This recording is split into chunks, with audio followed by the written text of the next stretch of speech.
نہ کمی ہو سکتی ہے۔ ہم نے آپ کو یہ بتایا تھا کہ اس میں جو کچھ لکھا گیا اس کے اگر آپ دو حصے کر دیجئے، اسے دو پارٹس میں تقسیم کر دیجئے، ڈیوائیڈ کر دیں، تو ایک حصہ تو ایسا ہے کہ جس کے سلسلے میں ہمیں کوئی قدرت و اختیار نہیں، وہ دراصل اللہ تبارک و تعالیٰ کا پہلے سے نافذ کردہ ایک ایسا فیصلہ ہے کہ جس میں بندے کی عقل کا، بندے کی کوشش کا کوئی دخل ہے ہی نہیں، اس کا رزلٹ تبدیل نہیں ہو سکتا۔ مثلا اگر جیسے زندگی کون کب پیدا ہوگا، کب مرے گا، کس کی شادی کس کے ساتھ ہوگی، کتنے بچے ہوں گے، لڑکے کتنے ہیں، لڑکیاں کتنی ہیں، ان چیزوں میں اگرچہ ہم اپنی کوشش کو بھی دخل دیتا ہوا محسوس کرتے ہیں کہ ہم رشتہ تلاش کرتے ہیں، لڑکے کے لیے کوشش کرتے ہیں، بچی کے لیے کوشش کرتے ہیں اور کاروبار کی وسعت کے لیے کوشش کرتے ہیں، لیکن آپ نے دیکھا ہوگا کہ بسا اوقات رزلٹ ہماری مرضی کے خلاف نکلتا ہے۔ باوجود شدید کوشش کے، باوجود ایک چیز کے ارادے کے، وہ ارادہ ہمیں حاصل نہیں ہو پاتا، کوئی اور کسی ایسا لگتا ہے کسی اور ذات کا ارادہ کار فرما ہو گیا۔ اسی لیے حضرت علی رضی اللہ تعالی عنہ کا یہ فرمان ہے، آپ فرمایا کرتے تھے کہ میں نے اللہ تبارک و تعالی کو اپنے ارادوں کے ٹوٹنے سے پہچانا۔ یعنی ایک سبب اللہ تعالیٰ کی معرفت کا یہ بھی آپ نے بیان فرمایا کہ میں ارادے کرتا تھا اور میرے ارادے ٹوٹ جایا کرتے تھے، یعنی ان کے خلاف کام ہوا کرتا تھا، تو میں سمجھ گیا کہ پھر ایک ذات یقیناً ایسی موجود ہے کہ جو میرے ارادوں کی راہ میں رکاوٹ ہے اور مجھ سے زیادہ طاقتور، مجھ سے زیادہ قوی ہے۔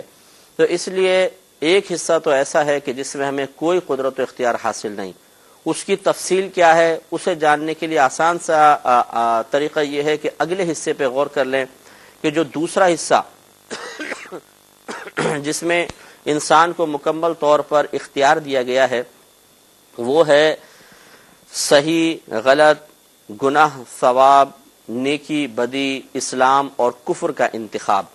کہ اس میں اللہ تبارک و تعالی نے ہمیں اختیار دیا ہے، یہ اختیار کر لو، چاہے یہ اختیار کر لو۔ ایسا نہیں ہے کہ ایک شخص اس کے بارے میں اللہ نے لکھا یہ کافر ہے بس، اور اس کو مسلط کر دیا، وہ کافر ہو گیا۔ دوسرے کے بارے میں فیصلہ کر لیا کہ یہ مسلمان ہے اور اس کو مسلمان بنا دیا۔ ایسا ہمیں نہیں سوچنا چاہیے۔ وجہ اس کی یہ ہے کہ اگر ایک کافر کے بارے میں کافر ہونے کا فیصلہ پہلے کر لیا گیا تو وہ کہہ سکتا ہے کہ اللہ تعالیٰ میں نے تو کفر کیا نہیں، تو پھر میں تو مطلب اپنے اختیار سے تو اثر نہیں کر رہا ہوں، تو نے جب فیصلہ کر لیا تو یقینی سی بات ہے کہ میں کافر ہوا۔ اس لیے اس کو یوں سمجھ لینا چاہیے کہ اب لوح محفوظ میں تو سب کچھ لکھوایا گیا، جیسے پچھلی دفعہ میں نے آپ کو سمجھانے کے لیے عرض کیا تھا، بالکل یوں سمجھ لیں کہ اللہ تبارک و تعالی نے ہماری پیدائش سے پہلے ہی ہماری آئندہ زندگی پہ نگاہ فرمائی، جس کو اپنے قدرت و اختیار سے جو کام کرتے ہوئے ملاحظہ فرمایا وہ اس کے لیے لکھ دیا گیا۔ مثلا ایک شخص اپنے قدرت و اختیار سے کفر اختیار کر رہا تھا، اللہ تبارک و تعالی نے اس کے لیے لکھا کہ یہ کافر ہو کر مرے گا۔ دوسرے کو دیکھا کہ وہ مسلمانی، اس نے اسلام قبول کیا یا اسلام اختیار کیا اور مرتے دم تک اس پر قائم رہا، تو اللہ تعالی نے لکھ دیا کہ یہ سعید مرے گا یا مسلمانی کی حالت میں مرے گا، حالت ایمان پر مرے گا۔ لہذا ہمیں یہی ذہن بنا کر رکھنا چاہیے کہ اللہ تبارک و تعالی نے جو کچھ لکھ دیا اس میں تبدیلی تو نہیں ہو سکتی ہے، لیکن اس میں جو کفر اسلام وغیرہ کا فیصلہ لکھا گیا ہے وہ ایسا نہیں کہ پہلے ہمارے حق میں کر لیا گیا اور پھر ہم پہ مسلط کر دیا گیا ہو، کہ مثلا اگر کسی نے زنا کرنا ہے تو ایسا نہیں کہ معاذ اللہ تعالیٰ نے اس کے لیے یہ ارادہ کیا کہ یہ زنا کرے، بلکہ اللہ تبارک و تعالیٰ نے زید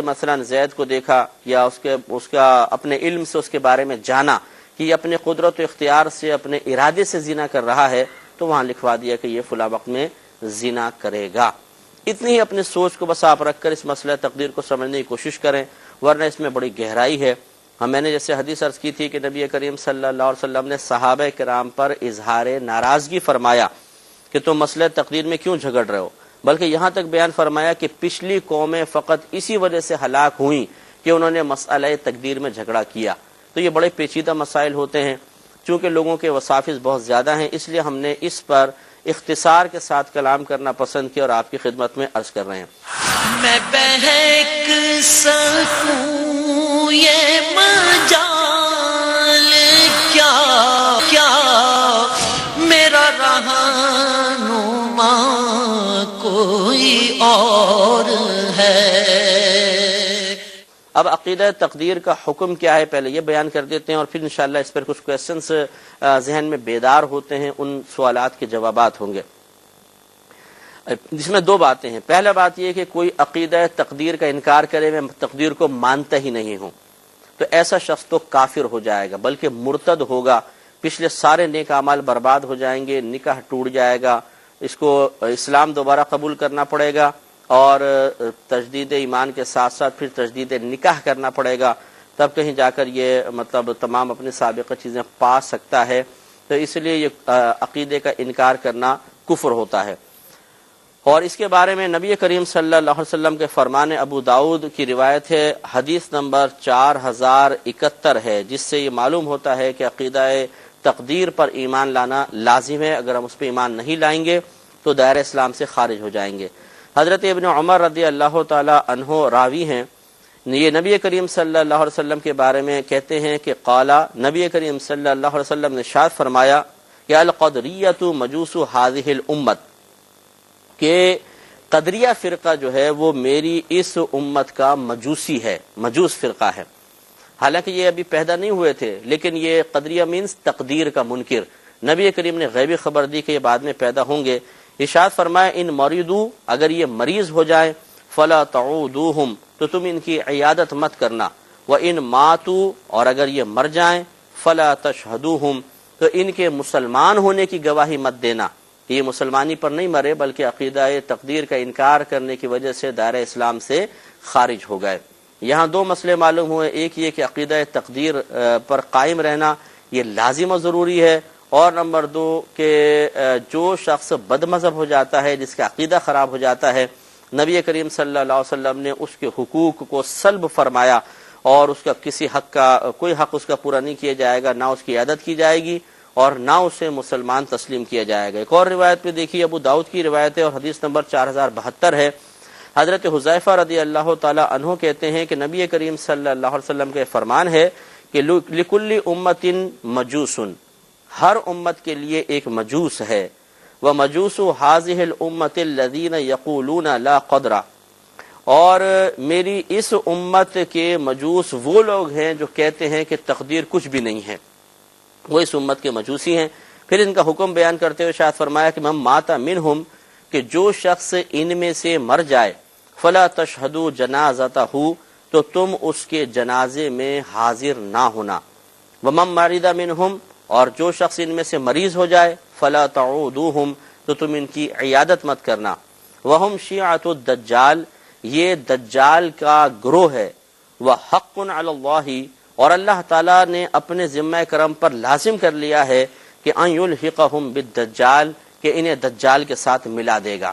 معلوم یہ ہوا کہ یہ تقدیر کے منکر لوگوں کی نسلیں جاتی رہیں گی، حتیٰ کہ دجال جب نمودار ہوگا تو ان کی نسلیں دجال کا ساتھ دیں گی، یعنی پہلے کافر ہیں اور اس کافر کے ساتھ مل کر مسلمانوں کے خلاف عمل کریں گے۔ اس سے معلوم ہوا کہ مسئلہ تقدیر پر ایمان لانا لازم ہے، اس کا یقین رکھنا ضروری ہے۔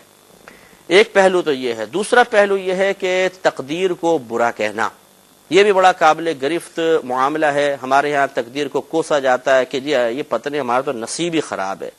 اللہ نے پتہ نہیں کیا ہمارے نصیب میں لکھ دیا ہے۔ ایک تو یہ تو اللہ کے فعل پر اعتراض، دوسرے خود تقدیر کو برا بھلا کہنا، یہ قطعاً غیر مناسب ہے، کیونکہ ہم نے آپ کو بتایا کہ تقدیر بمانا مقدر ہے، اور مقدر کا مطلب مقرر شدہ ہے۔ تو جس چیز کو اللہ نے ہمارے لیے مقرر کیا، جس چیز کو اللہ تعالیٰ نے آپ کے اور میرے لیے پسند کیا، ہم اسے برا کہیں، یقینی سی بات ہے کہ یہ بہت ہی بری بات ہے، ایسا ہرگز نہیں ہونا چاہیے۔ تو یہ اور بہنیں ہماری خاص طور پہ جو ملاحظہ فرما رہی ہیں، یہ قسمت کو مت کوسا کریں، نصیب کو برا بھلا نہ کہا کریں، یہ کہنا غلط ہے جی میری تو قسمت ہی خراب ہے۔ اب قسمت خراب ہے آپ کہہ رہے ہیں، قسمت کیا مطلب؟ قسمت بمانے تقدیر، اور تقدیر کیا ہے؟ وہ اللہ کا وہ فیصلہ ہے جو اس نے ہمارے لیے کیا ہے۔ اب آپ کہہ رہے ہیں میری تو تقدیر ہی خراب ہے، یعنی گویا کہ آپ یہ کہہ رہے ہیں کہ اللہ نے جو میرے لیے فیصلہ کیا ہے وہ فیصلہ خراب ہے، تو کتنا برا جملہ ہوا۔ لیکن ہماری ذہن رسائی چونکہ اس کی اس حد تک نہیں ہوتی ہے، لہٰذا ہم اللہ تعالیٰ کے فیصلے کو تو برا نہیں سمجھ رہے ہوتے حقیقتاً، کیونکہ وہاں تک ذہن رسائی نہیں ہوتی، لیکن غیر ارادی طور پر اسی کو ہی برا سمجھ رہے ہوتے ہیں. اس لیے احتیاط کیجئے. جو ہمارے بھائی بہن سن رہے ہیں، اگر آپ نے آج سے پہلے کبھی تقدیر کو کوسا ہو، اپنی قسمت کو برا بھلا کہا ہو، تو فوراً اللہ تعالیٰ کی بارگاہ میں توبہ کریں. یہ قطعاً غیر مناسب ہے. میں بہک سکوں یہ مجال کیا، میرا رہنما کوئی اور ہے، میرا رہنما کوئی اور ہے. میں تو اس پر بھی مطلب یہ کہ عرض کرتا ہوں، جسے ہم کہتے ہیں، بعض لوگ کہتے ہیں جی دعا کریں ہماری بچی کا نصیب اچھا ہو جائے. تو نصیب اچھا ہو جانے کا کیا مطلب ہے؟ کیا نصیب پہلے برا ہے کہ وہ اچھا ہو جائے؟ اگر یہ تصور رکھ کر آپ کہہ رہے ہیں تو پھر یہ قطعاً غیر مناسب ہے، کیونکہ جو اللہ کا جس کے لیے بھی فیصلہ ہے وہ اچھا ہی ہے. یہ الگ بات ہے کہ وہ اگر میری اور آپ کی مرضی کے موافق نہ ہو، اس کے مخالف ہو تو ہمیں پسند نہیں آتا. ایسا ہونا بھی نہیں چاہیے، پسند ہی آنا چاہیے، لیکن یہ ایک طبعی تقاضا ہو سکتا ہے. لیکن ایک یہ کہ اسے ہم برا کہیں کہ یہ برا ہے، وہ برا حقیقتا نہیں ہے، وہ فی نفسی اچھا ہے. یوں سمجھ لیجئے کہ جیسے ایک مریض کو کڑوی دوائی پینی پڑ جاتی ہے تو وہ کہتا ہے یہ بڑی گندی اور بری دوائی ہے. تو فی نفسی وہ تو بہت اچھی ہے کہ اس کا علاج کر رہی ہے، لیکن اس کی طبیعت چونکہ اسے پسند نہیں کر رہی، اس لیے اس کو برا سمجھ رہا ہے. یہ ایک اور مثال سمجھ لیں کہ جب منہ کا ذائقہ بگڑ جاتا ہے، بخار ہو جاتا ہے، تو مرغی کی ران بھی اچھی نہیں لگتی ہے، ذائقہ نہیں آتا، مزہ نہیں آتا. ہم کہتے ہیں کڑوا کڑوا سا ذائقہ ہے. پانی پیتے ہیں تو کڑوا محسوس ہوتا ہے، حالانکہ فی نفسی پانی کے اندر کڑواہٹ نہیں ہے، اس کھانے کے ذائقے میں کڑواہٹ نہیں ہے، ہمارا منہ اپنا خراب ہے. تو اسی طریقے سے اللہ تبارک و تعالیٰ نے جو ہمارے لیے فیصلے فرمائے وہ غلط کیسے ہو سکتے ہیں، وہ خراب کیسے ہو سکتے ہیں؟ وہ بالکل ٹھیک ہیں. اس لیے نصیب کو برا بھلا نہ کہیں، بلکہ اللہ تبارک و تعالیٰ کی رضا پر راضی رہنے کی کوشش کریں، اور یہ ذہن بنائیں کہ اللہ نے جو فیصلہ ہمارے حق میں کر دیا ہم اس پر دل و جان سے راضی ہیں. اب یہ آگے پھر بات ہوگی کہ ہم کوشش کر سکتے ہیں کہ نہیں، ہم عمل کریں یا نہ کریں، گناہوں سے بچنے کے بارے میں ہم کیا تصور رکھیں، یہ تمام پہ ہم کلام کریں گے. یہاں پر ایک بات اور یاد رکھیے، جیسے کہ آپ کی خدمت میں حدیثیں عرض کی تھیں کہ نبی کریم صلی اللہ علیہ وسلم نے فرمایا کہ قلم قدرت سب کچھ لکھ کر خشک ہو چکا ہے. ابھی آگے بھی حدیث آئے گی، اور اب اس میں کوئی کمی زیادتی نہیں ہو سکتی ہے. جو اللہ نے کسی کے لیے رزق لکھ دیا وہ لکھ دیا، اس میں کمی زیادتی نہیں ہو سکتی ہے. جس کے لیے جہاں اللہ تبارک و تعالیٰ نے رشتہ مقرر کر دیا اسی سے شادی ہوگی، کسی اور سے نہیں ہو سکتی ہے، اور جس وقت میں مقرر کیا اسی وقت میں ہوگا، ورنہ نہیں. اسی طریقے سے موت کا اور زندگی کا وقت مخصوص ہے، یہ اسی شخص اسی وقت پیدا ہوگا، اس وقت اس سے پہلے نہ پیدا ہو سکتا ہے، نہ اس کے بعد، نہ اس کی کوئی پیدائش کو روک سکتا ہے. اسی طرح جس نے جس وقت مرنا ہے اللہ تعالیٰ نے اس کی موت کا فیصلہ کیا، اس نے اسی وقت مرنا ہے، کون اس کو روک سکتا ہے؟ جی میں نے دوبارہ اس لیے باتیں دہرائیں کہ اب یہ جو بیچارے عاملین حضرات ہوتے ہیں انہیں مسئلہ تقدیر سے کوئی شغف نہیں ہوتا، نہ ان کو اتنی معلومات ہوتی ہیں. کسی نے پوچھا کہ جی میری شادی نہیں ہو رہی، کہتے ہیں بندش ہے. جی ہمارا کاروبار نہیں چل رہا، جی بندش ہے. ہمارے بچے پیدا نہیں ہو رہے، شادی کو 2 سال ہو گئے، جی بندش ہے. اب سوال یہ پیدا ہوتا ہے کہ بندش کا کیا تصور ہے؟ اگر بندش کا یہ تصور رکھا جائے کہ اللہ تعالیٰ تو تمہیں اولاد دینا چاہتا تھا لیکن فلاں شخص نے جادو کروا کے بچوں پہ بندش کروا دی، اگر یہ تصور ہے تو یہ تو کفر ہو جائے گا. اس لیے کہ اس کا مطلب تو یہ ہے کہ آپ یہ کہہ رہے ہیں کہ اللہ تبارک و تعالیٰ تو تمہیں اولاد دینے کا فیصلہ کر چکا تھا لیکن فلاں شخص کا جادو رکاوٹ بن گیا اور اس نے اللہ کے فیصلے کو بدل دیا. حالانکہ نبی کریم تو فرما رہے ہیں کہ اللہ کا فیصلہ نہیں بدلے گا، اس میں جو لوح محفوظ میں لکھا ہے اس میں کمی زیادتی کچھ بھی نہیں ہو سکتی ہے. اسی طریقے سے رزق لکھ دیا گیا، آپ کہہ رہے ہیں فلاں نے بندش کروائی، اس کا مطلب ہے کہ فلاں نے رزق کو روک دیا اپنے عمل کے ذریعے، یہ کہنا چاہتے ہیں. یا فلاں نے شادی کو روک دیا کہ لڑکی کی شادی نہیں ہونے دے رہے، یا ہم کہتے ہیں جی فلاں نے جادو کروا کے اس کو مار دیا. آپ خود سوچئے کہ اللہ تعالی، ہم نے آیت آپ کی خدمت میں پڑھی کہ جب کسی قوم کی آخری حد آ جاتی ہے، اس کی اجل آ جاتی ہے، موت آ جاتی ہے، تو پھر نہ وہ آگے بڑھ سکتے نہ پیچھے ہٹ سکتے ہیں، ایک وقت مقررہ پر ہی وہ مریں گے. اب یہ کہنا کہ جی فلاں نے مار دیا، فلاں کیسے مار سکتا ہے، اسے تو اللہ نے مارا ہے. کیا آپ یہ کہنا چاہتے ہیں کہ اللہ تعالیٰ تو اس کو لمبی زندگی اس کے لیے لکھی ہوئی تھی اور فلاں نے اس کی زندگی کو کم کر دیا، تو اس کا مطلب ہے پھر آپ ساتھ میں یہ بھی عقیدہ رکھ رہے ہیں کہ اس شخص نے اللہ کے فیصلے کو بدل دیا، اور یہ قطعاً غیر مناسب ہے۔